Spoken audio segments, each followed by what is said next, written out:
Post budget press conference, वजीर खजाना का बाज जवाब देने से गुरेज। मजीद जानते हैं इस रिपोर्ट में। वजीर खजाना मिफ्ता इस्माइल ने पोस्ट बजट प्रेस कॉन्फ्रेंस में 12 सवालों के जवाब देने से गुरेज किया।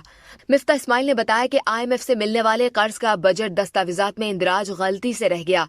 इस सवाल पर कि बजट दस्तावेजात में IMF और चीन के आइंदा माली साल के दौरान मिलने वाले कर्जे के आदाद शुमार नहीं दिए गए, क्या इसका मतलब ये समझा जाए कि IMF का प्रोग्राम बहाल नहीं हो रहा, तो उस पर उन्होंने additional secretary budget Tanvir Butt से कहा कि वो जवाब दें, जिस पर एडिशनल सेक्रेटरी ने कहा कि ये आखिरी लम्हात में बजट की तैयारी के दौरान रह गया, आइंदा चंद रोज में तस्दीक करके शामिल कर दिया जाएगा।